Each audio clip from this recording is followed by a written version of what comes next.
What's up, everybody, and welcome to the first episode of the Geek Out with the G Show. I am G1, and we got a show for you today. Joining me today, we have one of our regulars and someone brand new, someone who I have known for quite some time now, about 4 years, 5 years maybe, and we've worked on a couple of, We worked on a couple of things together. So let me introduce you to him first, ladies and gentlemen, Mr. C. Monty. What's up, my brother? What's going on? Yo, man, we go back some time, man. The first thing we did together, what was it? We worked with Pete on his little zombie project, right? Yeah, he made me lay on that cold ass ground for like 3 hours. and I was one of the zombies that ate your intestines. Yes. Good times that was. It was cold. It was actually very cold that day, and we were full of fake blood. So we were soaking wet, freezing our asses off, and I think I got strep throat the day after that. I'm still convinced he didn't need me to lay on the ground as long as he made me lay on the ground. And I'm still convinced that brick could have been foam. Exactly. Also joining us from the G Show page, we got G62, my man Alex. What's up, brother? Hey guys, excited to be here for the first episode. That's right. The Geek Out with the G Show, our brand new thing. We're going to be just going through a bunch of shit and just geeking out about it. Thus, the title. And the first thing we're going to geek out about is something that dropped earlier today or yesterday, considering where I post this video.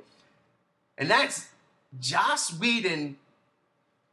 Oh my God. Joss Whedon announced to write, produce, and direct a Batgirl movie for DC Warner Brothers. Now, this is huge. I'll tell you this right now.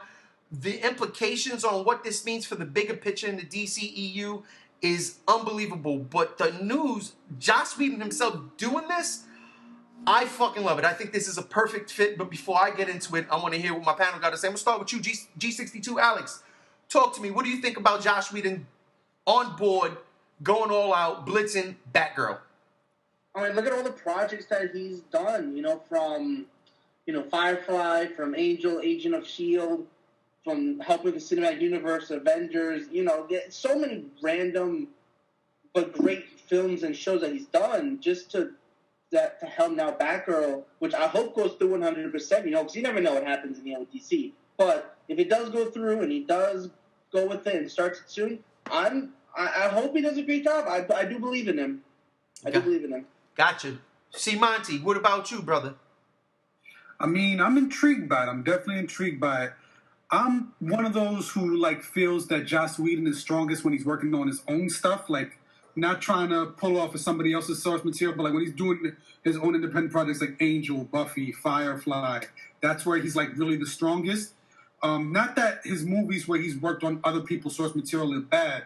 I think it's interesting from him coming from Marvel to DC. It's a smart move on DC's part because he's already helped establish a massive cinematic universe within the Marvel canon and everything like that. So for them to say, since he kind of pulled away from Marvel now, for them to bring him in and maybe start having him guide the DCEU a little bit, it's a smart play on their part. It also kind of speaks volumes of people in the know who've been following realize that he's kind of been alienated from Marvel. He didn't like how much they interjected in his projects and kind of he's never been good with that, with studios interfering with what he wants to do. And I can't blame him. Some people like to play the game. Some people want to do what they want to do. So I'm intrigued by that. He's very good with strong female characters. We've seen it in Buffy. We've seen it with Dollhouse? Yeah, Dollhouse. We've seen it with I can't remember this actress's name. I can't remember the character's name in Serenity. Gina Torres? There you go. She was really good. He's really good at directing strong female characters. So for him to take on Batgirl, this is going to be really intriguing to see, especially since, DCEU hasn't really been hitting amongst the critics and the fans and everything lately. Absolutely. I agree with both of you guys 100%. My thing is, and this is a conversation I had with my best boy down in North Carolina. We've had this conversation a million times, and we had it again today. I love Joss Whedon. I absolutely do. I never wanted to watch Buffy. When I was younger and I was just dating my wife, she used to watch it religiously, and I wanted nothing to do with it. When I met my boy at work, he told me, hey, you ever watch Buffy? I start laughing at him because here's this, GQ looking dude talking about Buffy and comic books, and I'm like, all right, we could rock. He's my best friend now. I started watching Buffy. I fell in love with it. Watched it with my wife. I really did love the show. And again, his Joss Whedon's strengths, strong female characters. My beef with Joss Whedon was, and this goes back to, this ain't his first time in the DCU, that he wanted to do a Wonder Woman movie. I was worried about that because as much as he is strong with a female character, and especially a lead female, and Wonder Woman is that one, Joss Whedon is very quippy.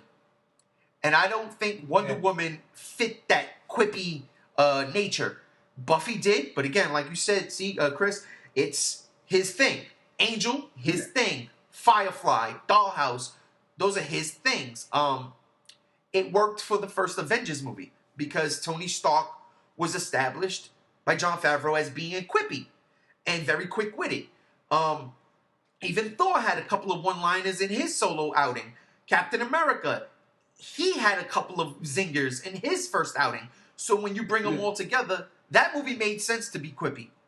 But then he goes and does Age of Ultron. And I don't know how much was studio interference. I know that they wanted their agenda pushed as far as pushing the story along for the bigger picture.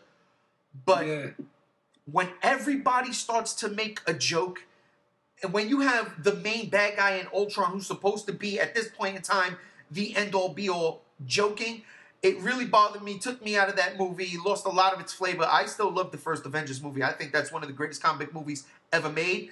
But Age of Ultron, not so much. And a lot has to do with Joss Whedon's fingerprint as far as the quippy nature goes. I see this news this morning, and I almost lose my fucking head. I'm like, holy shit, this works. It works on every fucking level imaginable because this is who Batgirl is. Granted. Yeah, she's very quick with the one-liners and everything. Exactly. She is, she's like a female Spider-Man, without the superpowers. Basically. But she's smart, sassy, quick-witted, and that's everything Joss Whedon put into Buffy. So this makes so much sense that, my head is completely blown. And like Alex said, I do hope this goes through 100%. I hope, DC and Warner Brothers is like, okay, look, do what you got to do. Follow this basic structure. But, we're not going to, force you to do this or that. You're Joss Whedon. You broke $1 billion for Marvel. We need to get some of that money over here because the last time, let's be for real here, DC broke $1 billion in their movie, in their franchise, was The Dark Knight Rises. And me personally didn't like that movie. I liked its predecessor a lot better, which also broke $1 billion. But DC needs a hit like that. And bringing Joss Whedon aboard a property like Batgirl, that's a fucking no-brainer. That should automatically be a home run. But Batman v Superman should have been automatically a home run too, and that only came out with about, 850 million worldwide after it was all said and done. So definitely underperformed in terms of what they were expecting to make. Like this is two of the most iconic superheroes in our nation's history. Absolutely. This should have been $2 billion. This should have broke Avatar's record. It really should have. It should have broke Avatar's record in a week. And the problem is that it was just the reviews were terrible, were very bad, extremely bad. All F's across the board. But when you have that plus people already being iffy with Man of Steel, that's just a bad combination. And now from here on out, everyone just kind of makes fun of it. When you saw Justice League trailer, and then you look at the comments, everyone just keeps going back to Batman vs Superman and keeps saying, well, if they do that again, then DC's pretty much done. If they screw up Justice League and Wonder Woman, I think the cinematic universe is history. Well, at this point. You brought up Justice League. That's the next topic of conversation. Let's get into that, and then after that, we're gonna go into a little bit more in depth with the DC EU as a whole. But the Justice League trailer, that shit dropped this weekend. Okay. It's been almost a whole week now since it came out. Here we are. We're going to talk about it right now. Right off the top, Chris, what were you thinking? It's tough for me because I'm definitely one of those people who's kind of not been feeling this DC universe as so far. Like, honestly, I don't think that the movies that have come out so far, with the exception of Suicide Squad, have been as terrible as everyone's been making them out to be. Like, Batman versus Superman, I didn't like, but based on what people were saying going into it, I was like, I went and I saw it and I was like, you know what? It's not great. It's lots of parts incoherent and everything like that, but like, it's not as bad as everyone was making it out to be.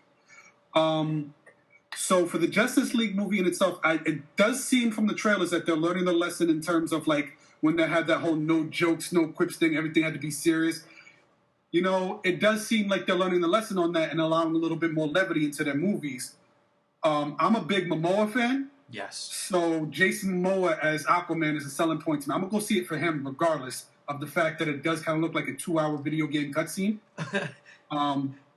Maybe the graphics are unfinished, and that's why it looks like cartoony like that. I do think that the CGI is a little, like I said, like too video gamey, and right. That's going to take me out of it the same way it did in Batman versus Superman. That took me out of it because it looked like it looked like I was watching a cutscene from Arkham Knight.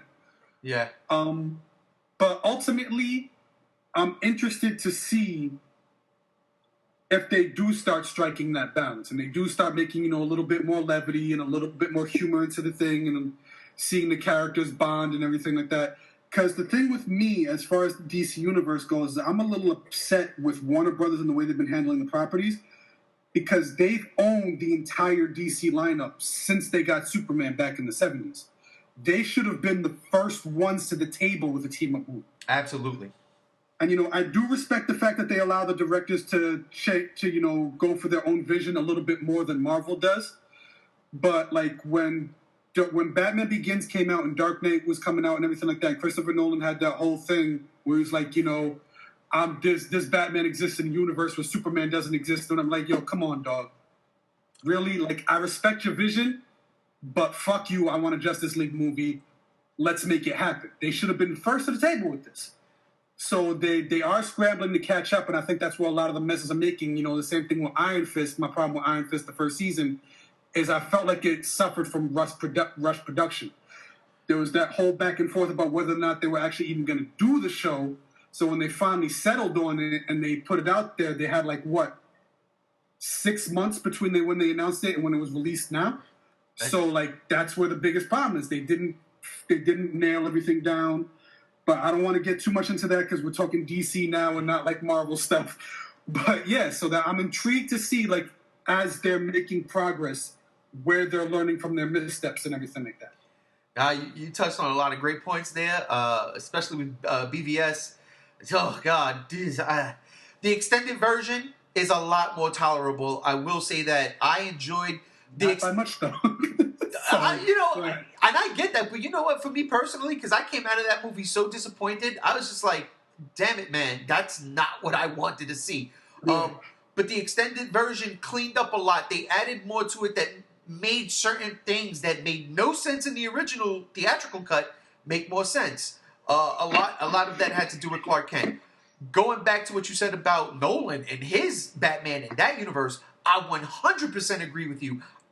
I think we might have talked about this shit too before I moved out to Vegas, where all you needed was a Daily Planet headline, right, on Bruce Wayne's desk that says flying man in Metropolis, and him just giving a weird look to the camera. But no, Nolan didn't want to play in that universe. If he would have played in that universe, it would have been very interesting to see where they went, because you're right, it would have been the first. They would have jump-started the whole fucking thing, because Iron Man came out the same year as The Dark Knight did.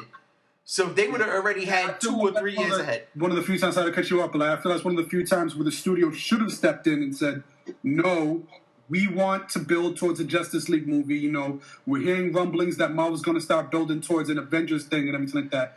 You're going to put Superman in your movies. Or we're not going to do these deals that you get to do Inception if you do all movies and everything like that. Right. I agree. Alex, what about you, man? You seen the trailer. What were your thoughts? I agree with many of the things your friend here said. The CGI were questionable. I did love the choice of music. I did love, the costumes. I did love like the way it felt. It felt great. But then, in the back of my mind, as I rewatch it, as I look at individual scenes, I start questioning it. And then, of course, it's the whole cinematic universe where, like, everything's grayed out. Like, that trailer, like, everything was gray and washed out. There was no color at all. And I get that, like, DC wants to be serious. But, like, if you want to do, like, something like serious, do something like the Nolan movies. Like, it was still bright and colorful, and it was pleasing to look at. This was... It was hard to just look at it. Like, to me, I was disappointed in just the way the CGI was, and it was just... It didn't excite me. There was like, it just felt so bland to me. Like, I don't know. This is like the Justice League with so many interesting designs and characters, and everyone looked like gray and black and looked depressed looking. I don't know. It just felt iffy to me, you know. And maybe I'm just coming out from, you know, Suicide Squad and Batman vs Superman and everything that was just so washed out and just so bleh in all aspects of it, you know. So maybe I'm just not looking into Justice League as much as everyone else is, you know. There's too many questions, too many doubts. You know, I want to go into it and like it, and the only saving grace is Wonder Woman. If that excites me and I come out of there with good reviews, then maybe I'll go back into Justice League. But right now, there's too many doubts in my head. I agree with you. Yeah, go ahead, Chris. You say something? No, I'm saying, like, I agree with him and everything like that. The thing I'm curious about Justice League is, and like, I agree with him about the washed out thing, and that's a very Zack Snyder-y thing. Right. What I'm intrigued by is that between Batman versus Superman and Justice League, you had, like, you know, when Batman versus Superman kind of flopped by Hollywood terms, because by my terms, $850 million is still a lot of fucking money. Sure is. It is. You know, there's that whole thing about them now kind of sliding taking Zack Snyder out of the creative control of the whole universe and sliding Jeff Johns from DC into that. And I think that, you know, Justice League might be the last project that Zack Snyder has full control over as director and everything like that, and imparting his vision on it. So it's going to be interesting to see where things go beyond that, where he's not going to be the one dictating the sense of style that everyone has to follow, the kind of thematic stuff and plot and storylines that people are going to have to follow to stay consistent. So I'm interested to see where that's going to go. So, I mean, you're right. Like, Justice League does put a lot of doubts in my mind because of what Snyder has been doing with the universe so far since DC kind of put him in charge of it. But moving beyond that, he's probably not going to have as much control. I think the studio's kind of moving away from him because they're hearing what the critics are saying and they're hearing what the fans are saying. And they're seeing what the money is saying. Oh, yeah. I totally agree with that. It's intriguing to see what happens beyond that. I agree. Oh, yeah, but that's like saying, you know how Amazing Spider-Man 2 did well in terms of money, but it was over. And that's what I feel like with Justice League and Zack Snyder. If it does bomb, like incredibly bombs, it doesn't even do as well as Batman vs Superman. The question is, even if Zack Snyder's gone, do you think that Warner Brothers will look at it and be like, maybe we should reboot it? Like, maybe it would be too late and far too destroyed to even fix it at that point. We're going to touch upon that in a second. Hold that thought. We're going to touch upon that, but I just want to throw my 10 cents in here. And again, agree with both of you guys. The color palette, I don't like the muted color palette at all. The song I did like, I can't lie. When Aerosmith's Come Together, I thought that was, you know, I mean, corny in one hand, but fun in the other, you know, so it was something different. It feels like Zack Snyder's just making this Justice League iteration. It's the Watchmen again, and I'm tired of that. But as you were saying, Chris, as far as them moving away from Snyder, I totally agree. He put forth this vision, and it felt like this is the way we have to follow now. And you see that with David Ayer's Suicide Squad. That movie could have been a lot better than what it was. And it's unfortunate it wasn't. The studio interfered that. See, I really love Man of Steel. I really don't have a problem with that movie at all. So I thought that Batman versus Superman was just going to follow suit. Yeah, adding Batman to an already cool Superman in my book. This is going to rock. And it did. It did. They didn't do anything that made me feel for any of those characters. The extended edition a bit more. I was digging what Clark Kent did and, you know, how he went about viewing Batman because they added all that in the extended cut. But like you were saying, it's Snyder's vision overall. Wonder Woman doesn't seem to is going to have that problem because it's taking place before all of this. It's a period piece. So, and for the life of me, I can't remember the director's name right now, so I'm going to knock myself out. But the director of Monster, she can do what she wants to do with Wonder Woman. I'm not going to lie. I am not excited for Wonder Woman at all. Nothing I've seen or heard or read has me ready to go crazy about it. And that's unfortunate because I do love Wonder Woman as a character. I'm just not sold on the portrayal, this particular portrayal of Wonder Woman with Gal Gadot. But that's just me personally. I'm not interested in this movie just yet. Going to see it? Yes, have to. But do I really care? No, don't. The trailer itself, like I said, the muted colors, the song was cool. I wasn't a fan. I am a fan of Momoa like you, Chris. I can't lie.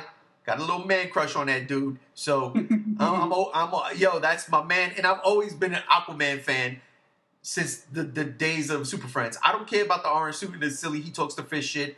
They're showing this badass Aquaman that I loved in the comic books on screen, and I'm ready to rock and roll with that. But I'll tell you the one part that sticks out the most, because overall, this trailer really didn't get me hyped. It did not. The first Batman v Superman trailer got me hyped. I was sitting there like, they did it. They're making Batman v Superman. I can't wait.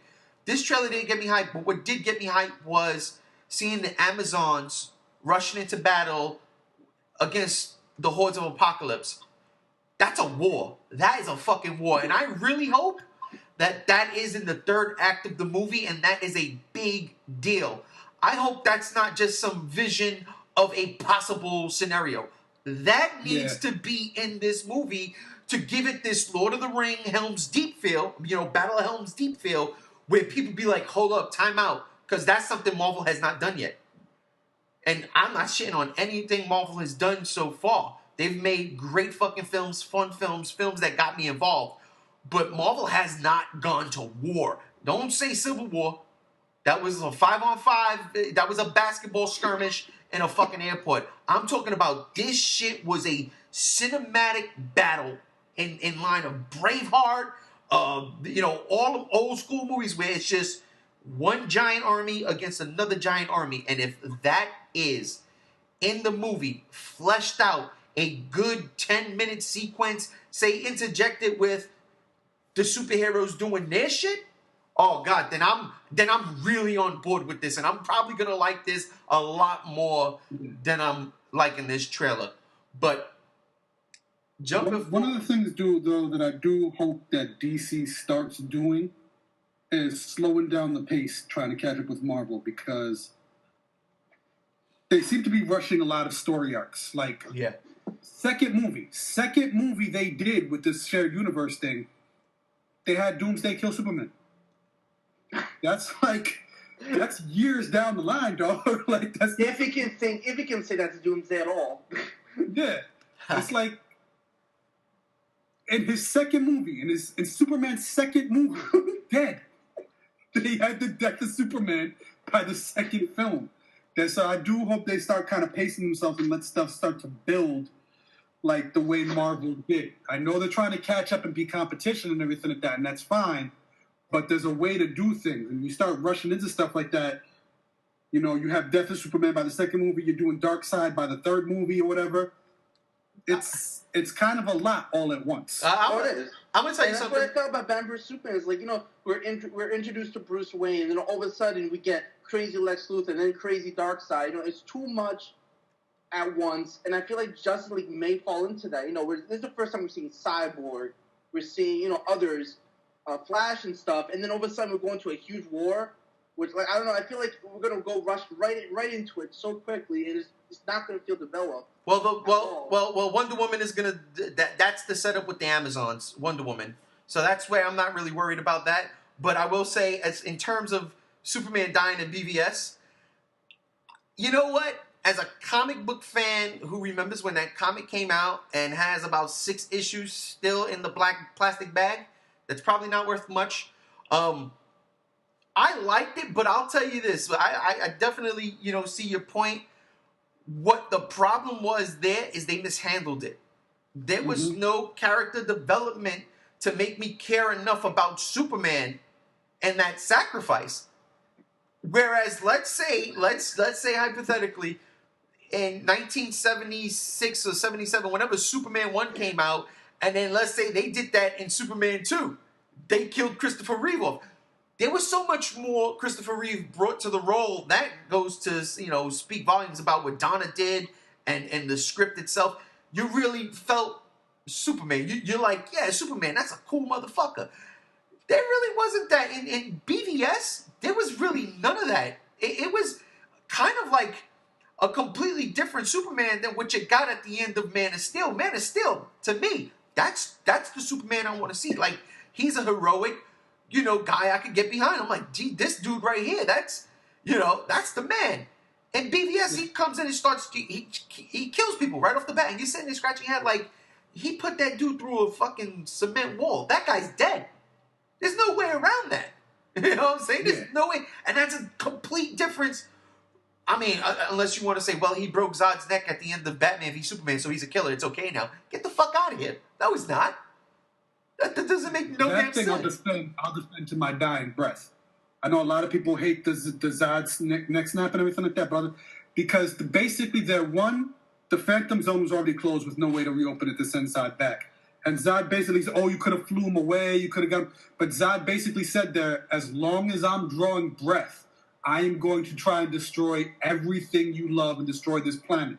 It's like you're put in that tough position where it's like, okay, I don't want to be a killer, but this dude is telling me flat out, if I don't kill him now, he's going to kill everything. Exactly. And humanity had nothing. Screaming, too. He's like, don't do it. I'm like, Batman vs. Superman, he just did it without even blinking. Exactly. And that's where I think, like, with BVS, they dropped the ball big time, because I honestly like the idea of them killing Superman off in that movie. To set up Justice League, to set up this sect now, because there's, if we saw this thing, and the greatest force on the planet died because of this thing, they can only be bigger threats. And Wonder Woman's there, and she's saying, yeah, I fought monsters. You got Aquaman swimming underwater, and they're like, well, there's other things out here. We don't know how strong they are. Are they stronger than Superman? We don't know. We got to prepare. So I kind of like that. But they dropped the ball the way they handled it. That's my take out of it. The trailer is meh. Again, I'm not super excited. My excitement comes from the fact that there's a Justice League movie coming out. And I really hope that scene with the fucking Amazons and Apocalypse is real. Anyhow, I'm going to jump off the DC bandwagon for a minute, and I want to talk about the new trailer for War for the Planet of the Apes that dropped today that was like, yo, hold up. What? Because I got to be honest. Look, I was not the biggest Planet of the Apes fan growing up. I like giant monster movies. That was my shit. You guys all know that. So I never really got into Planet of the Apes. I would catch it here and there on like AMC, whenever they do those marathons, I'd watch a bit here and there and liked what I seen for certain bits and pieces. It wasn't my wife. It wasn't until my wife loves these movies, man. So we sat down, I bought the original collection, watched all of them, really loved that first one. It's a fucking movie that everybody should watch, that original Charlton Heston Planet of the Apes. Such a good fucking movie. I couldn't believe how good it was. Watching it so many years later and just like blow my mind. That being said, this new trilogy, from Rise to Dawn to now War, wow, I'm fucking sold. I mean, seriously, this trailer for War for the Planet of the Apes fucking caught me off guard completely. The first one caught me off guard. This one swept the rug right from under my feet. I loved it. C. Monty, what were your thoughts on this trailer?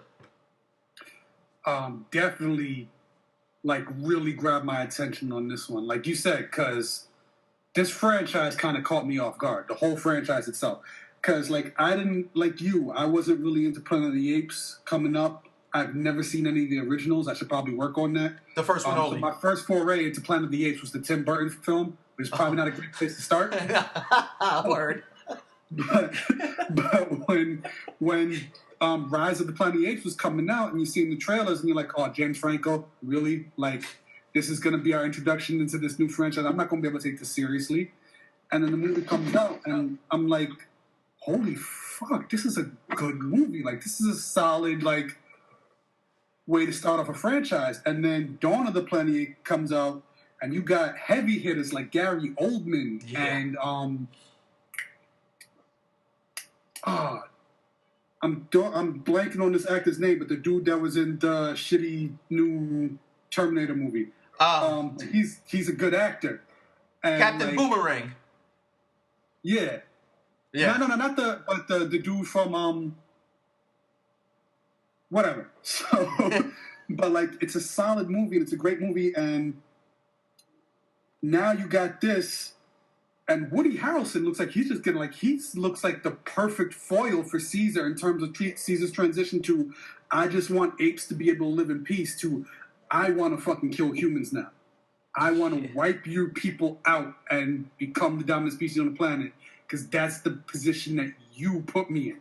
And Woody Harrelson, to me, like a lot of people sleep on him, but he's a great actor for that type of villain. Oh, yeah. So this is really exciting me. And like he has like that really intense look with the makeup on and the shave in his head and everything like that.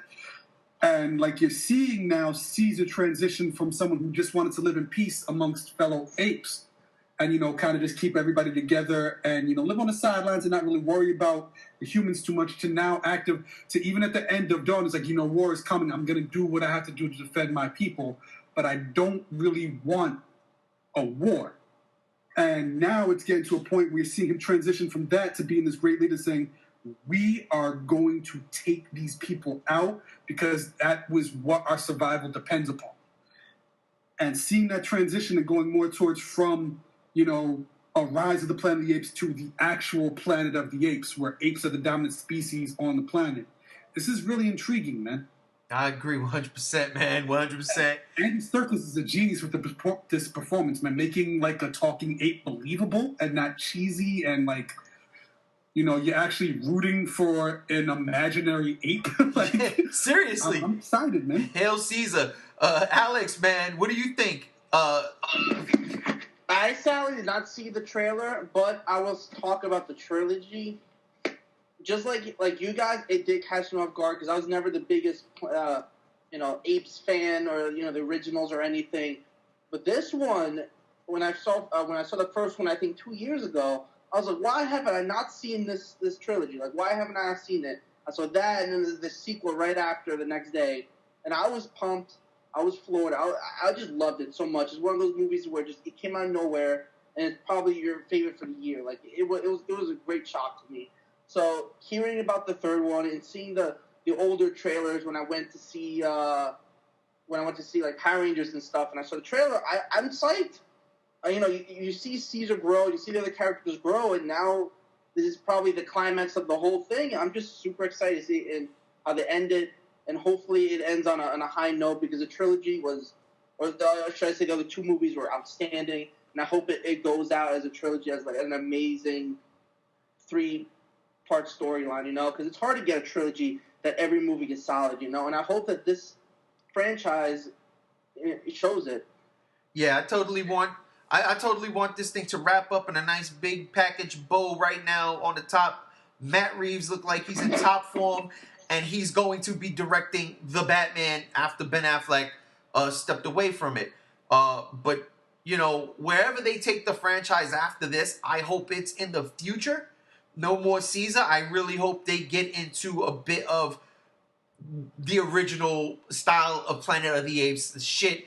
Even in the first, in Rise of the Planet of the Apes, they had made mention of the spaceship going into space, and that was supposed to be Charlton Heston. So if they want to do that and go that route, and after this is done, a couple of years later, Caesar's over, he's, long dead and gone, and then have the Charlton Heston character come into the mix and then do a legit remake of the first movie, I'm all for that. Speaking of legit remakes of movies, the next trailer that dropped this week, man, this was a trailerific week, I'll tell you, was Stephen King's It trailer. Now, I don't mean Stephen King directed the movie, but the Stephen King novel, It, is getting the big budget silver screen adaptation that some say it justifiably deserves.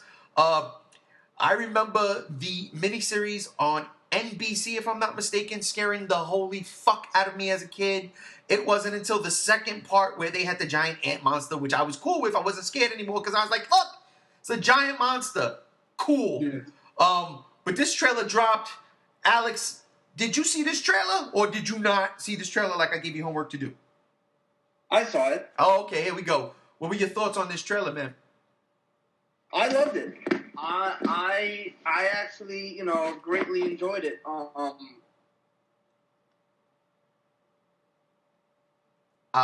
Did he drop? I think he might have dropped. So, let's go to you, Chris, because Alex dropped out. What about you, man? You seen the trailer? What was going through your head? I mean, I'm very cautiously optimistic. I'm a huge fan of the book. I've read the book several times throughout my life. So I'm cautiously optimistic about this. There he goes. I think he just popped back in. Yeah, he popped back in. We'll get back to you, Alex. Uh-oh. I'm cautiously optimistic about it because, I've been following through on it since it was announced back, I think, in like 2009. They've been talking about this movie since then.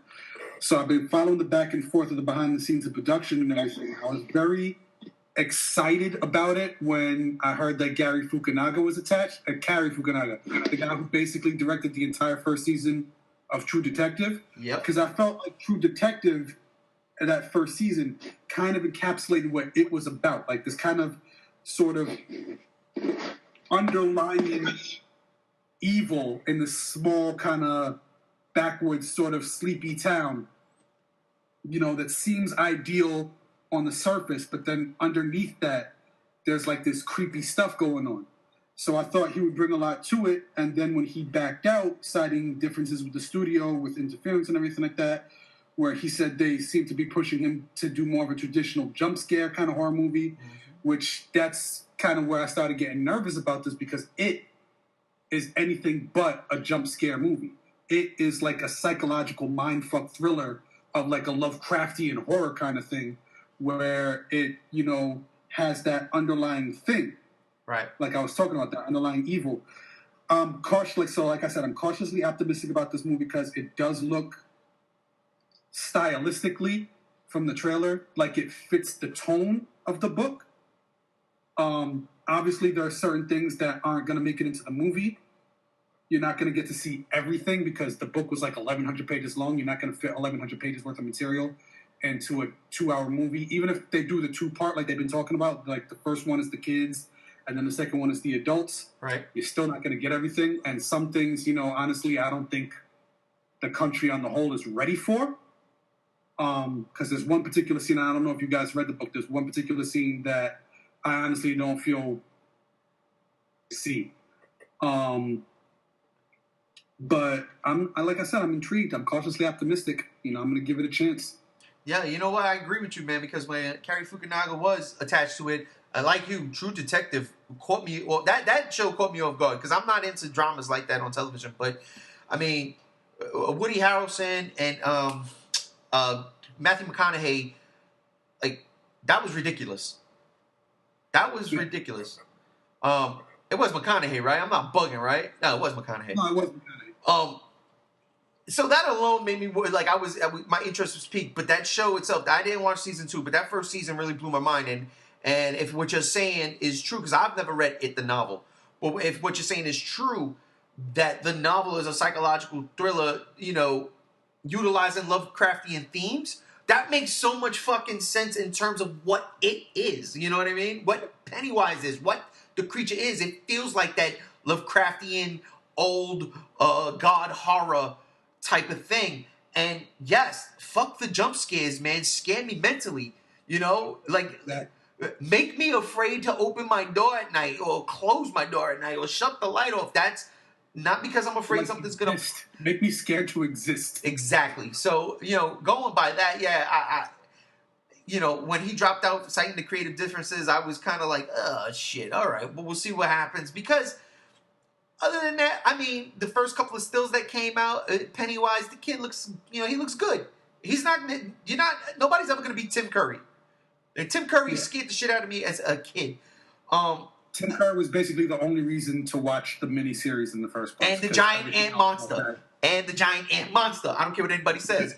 which the trailer kind of gave me some glimpses. I love the part where you see in the trailer the claws coming out of the gloves, like ripping through. Mm-hmm. I dug that. Little things like that. But yeah, do I want a traditional jump scare fest thing?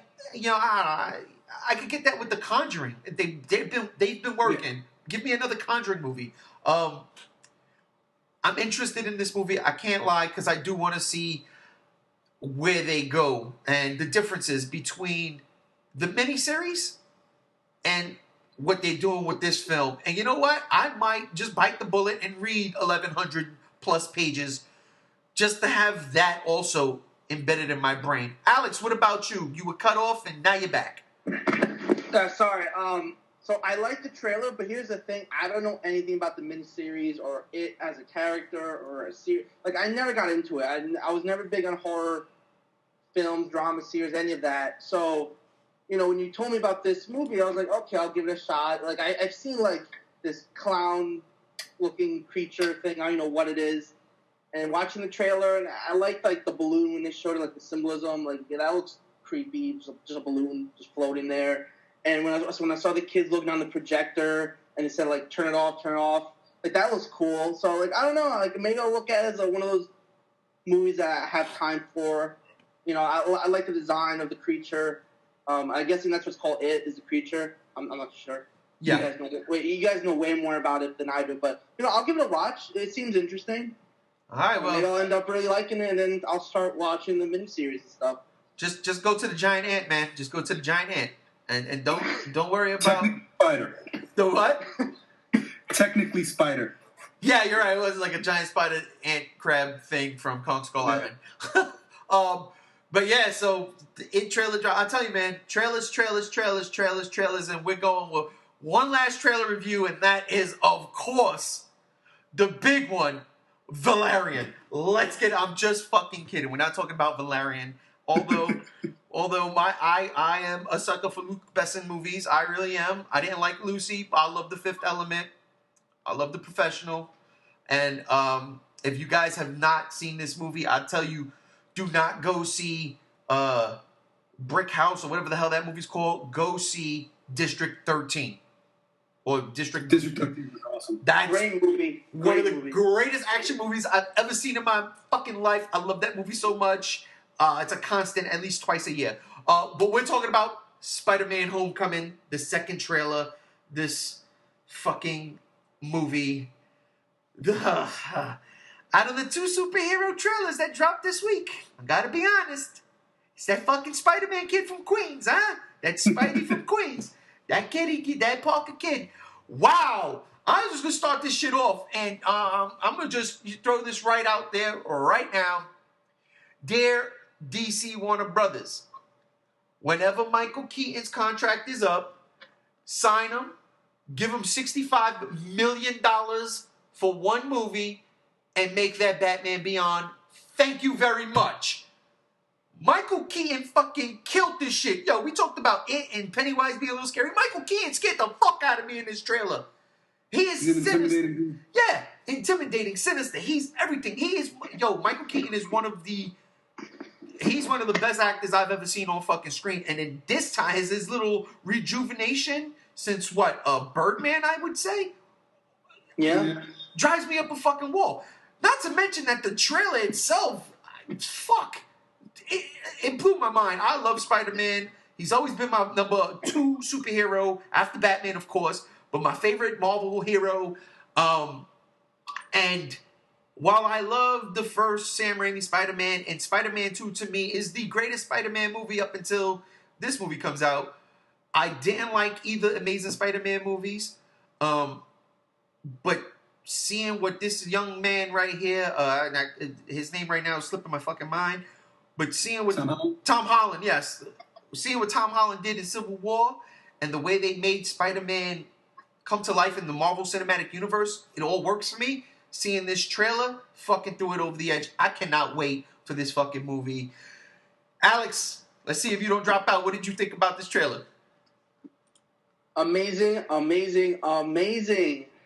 The first 2 seconds, I don't know why they're doing a trailer because they did with Con 2, but they showed like a little clip in the beginning of the trailer of scenes throughout the trailer. I don't understand that. It spoiled me, like little spider drone. Right. Like right in the big 2 seconds. I don't understand that why trailers are doing that now. But anyway, I loved every minute of this trailer.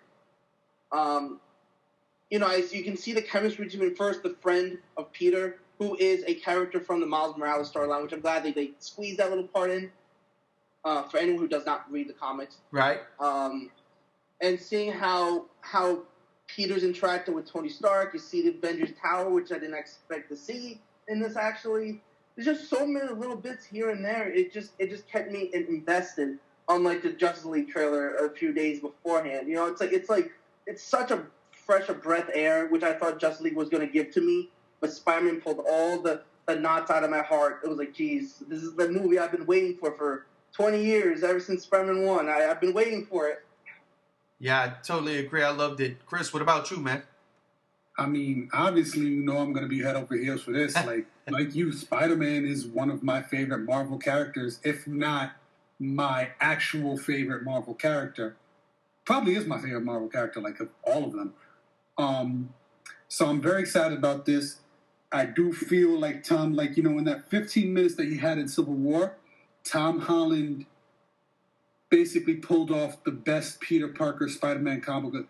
Tobey Maguire, I think, leaned too heavily on the geeky, awkward Peter Parker. Yeah. And Andrew Garfield relied too heavily on the sarcastic, snarky, kind of like quippy Spider-Man aspect of Peter Parker. And I think Tom Holland kind of brought those pieces together and nailed the character. So I'm interested to see what he does with this full-on feature-length movie. I'm a little bit in agreement with a lot of people who are saying that it does seem like they're a little heavy on Tony Stark in the movie from what we're seeing in the trailers. I hope that those scenes in the trailers are just like the minuscule parts that he has overall in the full two hours that the movie's going to be. Because I really do want this to be a Spider-Man movie, not a Spider-Man Iron Man team-up. He deserves his own movie for his first outing. I think going with Vulture, who's one of the lesser-known villains amongst all Spider-Man people, as his first villain in the cinematic universe is a bold choice. I think getting Keaton to play Vulture is a bold choice because he's into like just that one line that he has where he looks back, he's sitting in the car and he looks back and he says, "Don't mess with me because I'll kill you and everyone you love." Yo. And you know that he fucking meant it. Yeah. He meant it. I was scared. I thought he was going to come after my family. Like, he really nailed that line. And so I'm really intrigued to see where this movie goes. I'm looking forward to it. I'm a little bit scared because some of the stuff that's been coming out of this, with Sony trying to do their own independent Venom project, has nothing to do with Spider-Man. And then Silver Sable and Black Cat, that has nothing to do with Spider-Man. And rumors tell, I don't know how much of this is just people taking what she said out of context, but Amy Pascal from Sony saying, you may never see something like this again after the sequel. Yep. Kind of like thing like this. If they think that this is successful, the Venom movies are successful, and the Black Cat movies are successful, they might take Spider-Man back and take him away from the MCU, which is would be a dumb move on their part because the whole reason you got him into the MCU in the first place is because he kept dropping the ball by doing it yourself. Yep. So you're going to lose a lot of fan credibility by doing that. Especially if they change the actor again. Right. Exactly. Because how many times can you reboot the same franchise within a 15-year period? Batman! But yeah, so I'm excited about this movie. I'm excited about them sticking with the future of MCU and hopefully they don't back out of it after the 6-movie deal that Tom Holland has is kind of up because he's got the Civil War was 1, Infinity War and Infinity War 2 are going to be the next 2 that he has with Marvel exclusively. Then he has Homecoming and whatever sequel that, that's going to basically run up his 6-picture deal. Yeah. So I hope they keep going with him moving forward. I'm a little bit annoyed about them announcing the independent Venom thing because I think Infinity War is a great jumping point to actually introduce the suit. He's going out to fight in space. That's a great place for him to pick up the symbiote. Yep. So I think Venom should wait till after the Infinity War projects. Spider-Man comes back with the symbiote suit after that whole thing happens. The thing is with that is that they want to rush the whole rated R thing, like Deadpool and Logan, because they said, well, Venom's going to be rated R. It's going to be like Logan coming out in 2 years. You know what I mean? Like, I think they want to rush it like DC is currently. And I get that. Like, I understand that. I think Venom is the wrong... If they were doing a Carnage movie and pushing for rated R, I'd understand it more. Venom doesn't really necessarily have to be rated R. Now, I gotta disagree with you there because there is a way you can make Venom rated R and make it work. I'm not saying you can't do it. I'm just saying it's not absolutely necessary. No, I agree. But there was an arc. Man, it's when the symbiote found I think it was Flash Thompson, and Flash Thompson I think had just came back from war. Agent Venom. Yes, he was missing a leg, and if you the whole Agent Venom storyline. Right. So if you could utilize, let's say, take that. I think it was Rick Remender who wrote that arc.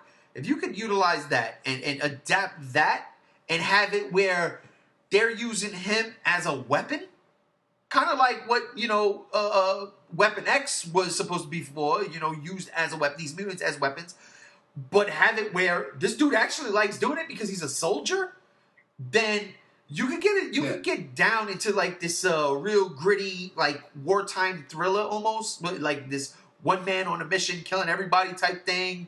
Going after a certain thing, but at the same time, having the symbiote play with a psyche. If you're going to go the symbiote route, I would go the symbiote route. I would do, in all honesty, as much as I don't like Spider-Man 3, the only way they could have brought the symbiote into it was through a meteor from space. So, in that sense, it works. They could still do something like that. Hell, if not, they could go the comic book route, Ultimate Spider-Man. Even the Spectacular Spider-Man cartoon show was doing this, where they were messing around with viruses and shit, and they made this biological thing to cure cancer. And it turned out to, become cognate, and it becomes a symbiote, and could definitely play on the psyche of let's say, Flash Thompson, if that's where they would go. It could be anybody. You could take anybody, but I'm pretty sure they'll keep it within the Spider-Man family in the cast of characters. But if you were to take that, and let's say this guy has some kind of postpartum, depression, from the war or wars he's been in, and now the symbiote gives him back his leg and grants him these powers. He's a weapon, and maybe he gets a little out of control. Who knows what they can do? But I think if they go that route with a Venom movie, it would be better than, this fucking giant Spider-Man looking creature is eating people's heads, so because we got to make it rated R. That would be terrible. Yeah. But things that I feel like they're skipping a whole thing about the symbiote, because the thing about the symbiote is that why is it become Venom? Because the symbiote bonded with Peter for so long. You got the powers, the whole revenge storyline. When you just throw Venom without any prior knowledge of what he is, or Eddie Brock, or whoever they pick, it just feels like there's a piece missing, and everyone knows that Sony's gonna rush it. I feel like just that alone, and people pissed off that Sony's trying to do something behind Marvel's back, is probably a film that's probably not going to do well just because of the outreach of fans. I'm already seeing posts and people ranting, and I feel like that Sony just wants to rush things too much. Well, if Sony was to do something similar to what I said with Venom, I'm on board with that. As far as Silver Sable and Black Cat goes, honestly, I can't. I would not go see that movie. I like zero interest in that. Seriously, because those are two. I mean, granted, they're Black Cat more than Silver Sable. It plays a major part in Spider-Man's life, but if you're not going to be able to use Spider-Man, what is the fucking sense? Well, what do we see in a heist movie? I mean, I've seen that already. It was called Catwoman, and Halle Berry sucked at it. It was terrible. It just, to me, doesn't make no sense. Now, when you take, going back to DC, something like Gotham City Sirens, I don't even like that idea. But if you're telling me that Joss Whedon is doing Batgirl, well, then now this idea makes a lot of fucking sense, because now you're establishing Batgirl. You've already established Harley Quinn. Batgirl's going to be in this because they need a foil. This is perfect. But Silver Sable and Black Cat? Are you fucking kidding me? What's next? Teaming up with Madam Web? Get out of here with that bullshit. See, that's the difference between Batgirl and Black Cat, is that, first of all, Batgirl had so many great story arcs of just herself. Like Batgirl Reborn, the one from the 1999 comics, or, Year One, any of those comics, they can pull out so many great ideas. But Black Cat, everything's about either a team that she's been on, teaming up with Captain America or Spider-Man or other heroes, but never solo. That's always failed for Black Cat. Yeah, so it makes no sense. Because without those other people to play off of, she's just a burglar. Exactly. And how does Silver Sable work? Is Silver Sable working this? Is she going to use her organization to recruit Black Cat and they go try to steal something? Because it sounds like Suicide Squad now without the dancing witch. But I digress. Listen, man, I want to say thank you guys. We're not done yet. There's one more thing I want to talk about. But as far as the trailers go, yes, thank you guys. You guys fucking rocked on that. But to wrap Wait, can I say one quick thing about the trailer? Before we wrap this up, G62 is going to say one quick thing about the trailer. Go ahead, brother. We're forgetting one villain that they showed again in Spider-Man. That is Shocker. And also Spider-Man wearing his classic prior suit, which we did not talk about. Yeah, well, because I'm excited for Shocker scene, even if it's for 5 minutes. I like the idea because I think Vulture sets that up. We're like the poor man Tony Stark or some shit. I like that, and I know the Tinker is going to be in there because he's making the weapons and shit for Vulture and Shocker. Yeah, I mean, look, I've never not liked the Shocker. I mean, I have a handful of Spider-Man comics where he's in there, and maybe one or two of them he poses a threat. But outside of that, Shocker is like a C-list rogue for Spider-Man, and justifiably so. He has electric gauntlets on his wrist. Woodbine is not a name that people think of a lot, but that man is serious. Bokeem Woodbine is going to bring something major to that character. I feel it. I agree with you because, in all honesty, I did not. I mean, I remember reading that, but it completely left my brain. When I saw him in the trailer, I was like, "Wait a minute, that Bokeem Woodbine?" Yes, it was, and I was like, "Fuck yeah, that's going to be good." I just hope his role is not 3 minutes. I hope not looking for a team up, but I hope that I hope he plays a bigger role than I'm thinking right now, and I'll leave it at that. But yeah, as far as the other suit goes, yeah, that's cool. Peter Parker made a suit. I'm looking forward to seeing him utilize that suit. But I still love the suit Tony Stark gave him because that is, to me, Spider-Man. Classic. Yeah. Period. I mean, because it does seem to be that thing where you have that scene in the trailer where Tony Stark says, I'm taking the suit back. Yeah. So it's this whole thing of Spider-Man learning how to be Spider-Man without relying on, special instrumentation and everything like that. He kind of, it seems like they're putting him in the direction that after Civil War, when he got Tony Stark's suit, that he started kind of relying on what the suit makes him capable of doing. And we're going to see him kind of learn to be Spider-Man on his own, on his own 2 feet. Absolutely. It's kind of Tony Stark telling him, "Hey, listen, kid, you don't even know what I've been through. I was an arrogant, rich son of a bitch until I took shrapnel to the heart and had to figure out a way to keep myself alive in a fucking dank, dark cave.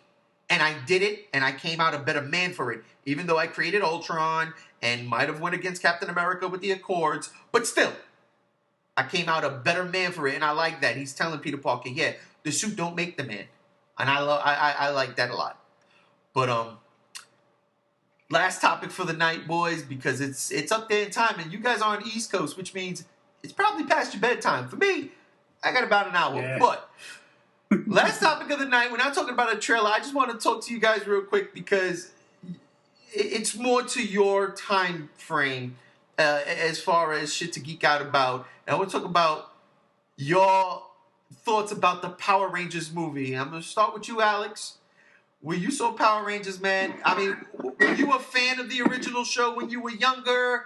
How does this work out? What were your thoughts and feelings on it after you seen the movie? Okay, so ever since a kid, of course, I've seen the original 3 seasons of Mighty Morphin Power Rangers.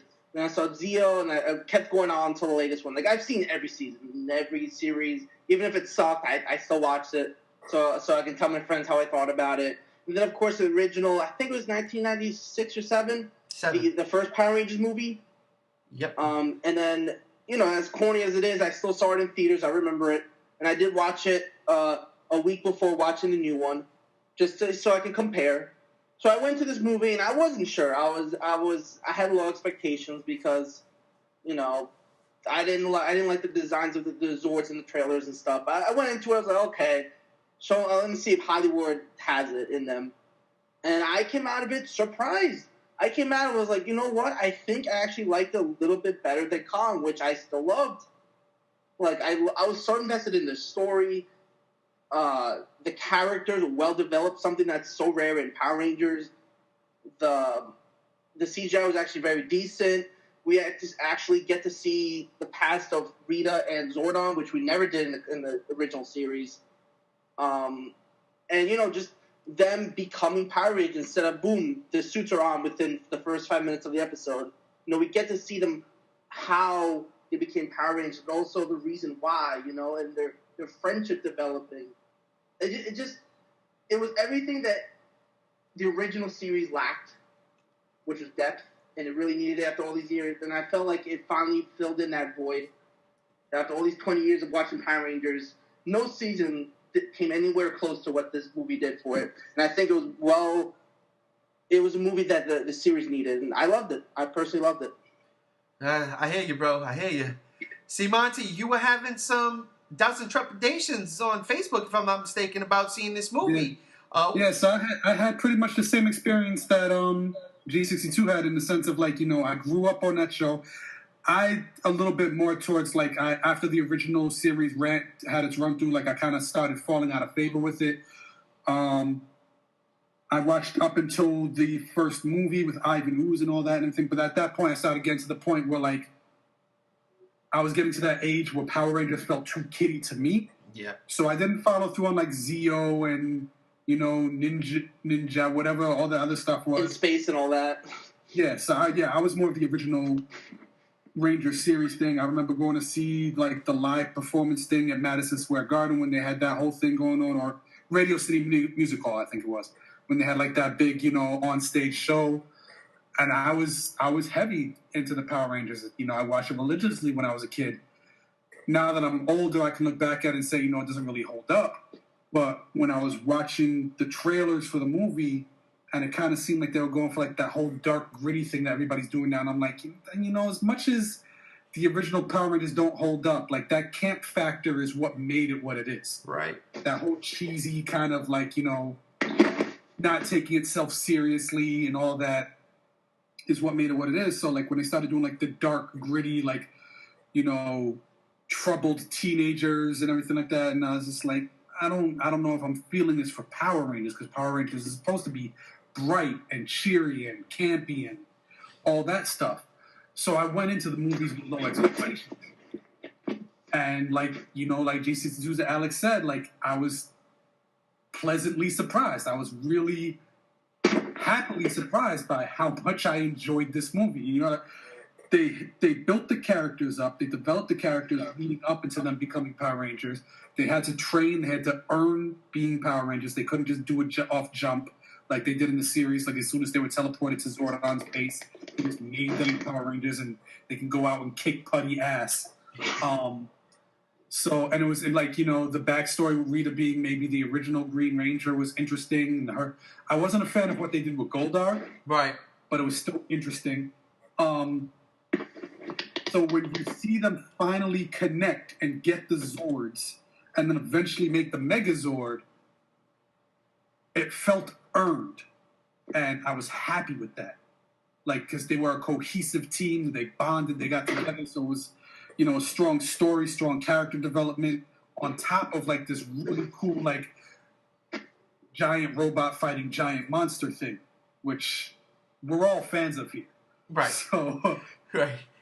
So I was pleasantly surprised by the movie. I'm looking forward to seeing where they go with the next cut, because they said they want to do a 6-movie story arc. So that's not happening. See how that plays out. I don't know if it has 6 movies in it, maybe 3 or 4. But I think they're gonna do 3. I think they're gonna go up to, like, Zeo, and that's it. Yeah, but, like, I'm in for the ride, man. And if the next 2 movies are doing good and they want to keep doing more, and I'm digging what they're doing with the franchise, then I'll continue seeing it until they're like, you know what, enough is enough. Well, I like you. I hope it gets the Planet of the Apes vibe, where it's a trilogy that we did not expect, but actually turns out very good. I want it to be that. The problem with that, though, is the Apes movies had a bigger following as far as generations go. With Power Rangers, this generation right now, people like Chris, who grew up with the original show, that's the generation. But when like Planet of the Apes came out, I knew what Planet of the Apes was because my father or my grandfather showed it to me, so they knew what it was. So there was like a 3-tier generation that can go see it. This one is just, you know, the late 20, early 30 somethings right now getting their rocks off. But I will agree with both of you. I wasn't a fan of Power Rangers. I've never been a fan of Power Rangers. I never liked it. That shit was past my time when it came out. To me, it was a Voltron ripoff, and that's just me because I loved Voltron growing up.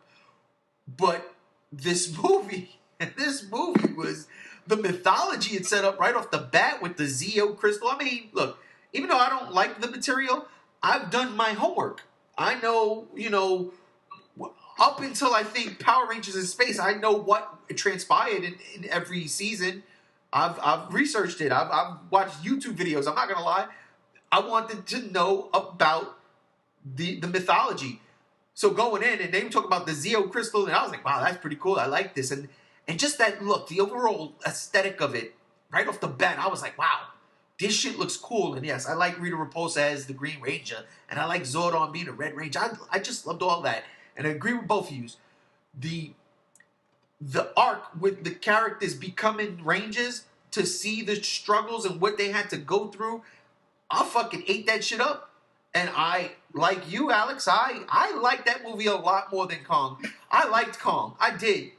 But it was kind of bland. Whereas the Power Rangers have more character. Like, I was into every single one of them. Of course, that kid, Bill, RJ, whatever his name is, the kid who played Billy, was by far my favorite character in the fucking movie. That kid. Same. He ate that I could definitely agree with that. Yeah, he ate the screen up. Even the Black Ranger, the kid who plays Zach, he was another one. He was funny. His timing was on point. He was good. And they all did a good job. Even the little girl, Becky G, who I was like, really? Well, I remember the first time I heard of her, I was like, this is Jennifer Lopez prodigy. Oh, shit, look at this. That little girl shined in this. I enjoyed her in that movie for different reasons than character development. Well, you're about that age where maybe you can enjoy it. But I really like the overall aesthetic of the movie. I like the flow of the movie. I like that final fight better than I like the final fight with Kong and the Skullcrawler. That's definitely. That's my I really personal loved taste. how, aside from like the seriousness of what was going on with the kids and everything like that, I really think this is the people are giving. Some people are touching on it that I'm from the reviews that I'm seeing, but some people aren't really giving credit where it's due.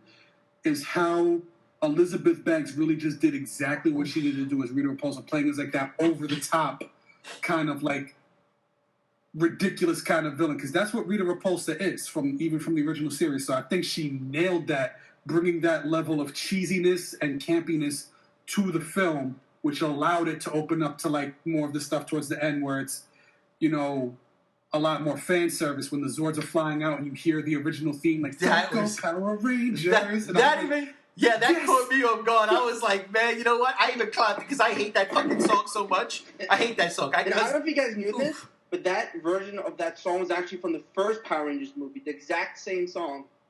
Oh, see, I didn't know that. That's awesome. That's awesome. See, I like how that That was a ties big tribute together. to that first movie. See, and that was the thing. I found myself thoroughly enjoying a Power Rangers movie. Don't get me wrong. I took my little brother to see the original one back in '97 because he's a giant Power Rangers fan. When we went to go see it last week, I took my daughter, he took his son, and it was like, okay. And yes, I paid for his ticket again because I was like, fuck it. I did it back then 22 years ago. I'll do it again now. Fuck it, right? But man, it was such a fucking good time, man. I loved everything they did. Hell, I'll tell you, one of my favorite things in the whole fucking movie was Zordon's arc, because Zordon is one of those characters. He's all, you know, Rangers, be good. Zordon does no wrong. But in this one, he was kind of conniving. There was an ulterior motive, and I was like, you know what? That's fucking deep, because here's the thing. If I was the right age when Power Rangers came out, and I fell in love with it then, as an adult now, more mature, I can appreciate those more mature themes, because I can see Zordon in one light back in the 90s, and now see him in this completely different light, yet still be Zordon, still be heroic at the end for what he did. No spoilers, but that ulterior motive, I fucking love. I dug it. It was kind of that was a little dark. And I was like, man, I'll take that shit. So, but I will say this. 6 movies, not going to happen. 3 movies, I'm not too sure. Maybe, hopefully a sequel. And not only is because of the domestic take wasn't really good. It went up against Beauty and the Beast. And Beauty and the Beast is a monster. But who knows? Let's see what it does internationally. Hopefully it makes massive bank where we could get another sequel. Because I'll tell you right now, the way that shit ended with, did you slap her? That was funny. And she... Weird, right? Yeah. That was so fucking good. And of course, she kind of set it up. She said, you think I'm the only one? Oh, yes, because I'll be honest with you. As much as I didn't like that show, Lord Zed is one of the greatest designs I've ever seen. I love that fucking design. So you give me an updated version. And I remember, man, you talked about that, Chris, how there's an after credit scene or whatever. And you were like, I hope it's Lord Zed. And I didn't even think of it. And I'm like, man, if it is, yes, please. Because that's just my favorite fucking Power Ranger character, I guess, even though I don't like that show. But anyhow, listen, guys, we're wrapping this shit up. It's that time. I want to thank you guys for being here with me on the inaugural The Geek Out with G Show. No problem. Yeah, so, one thing I want to say before we bounce, because you touched on how you were more of a Voltron person than the Power Ranger person. I hope you invite me back so we can discuss that new Voltron Netflix series. Oh no, you can be a regular if you want, just like G62 there. We won't. You can still be C Monty, but you are a regular. Whatever you want to be on, you're on. That's how we roll here. But yeah, we should talk about that because that shit is fire. But word. That will do it for us. Alex, thank you for joining us. Of course, always love nerding out with you guys. Absolutely, it's geeking out. Pleasure Goddammit. to meet you, man. Yeah, I heard he said. Nice to meet you too. There it is. Look at that. We make friends here on the G Show. I love it. Yo, Chris, man, thanks for joining us. Thanks for hanging out late. No problem. And I'll definitely get you back up on another show. And ladies and gentlemen, thanks for hanging with us. Hope you enjoyed it. I am G1. We're out of here.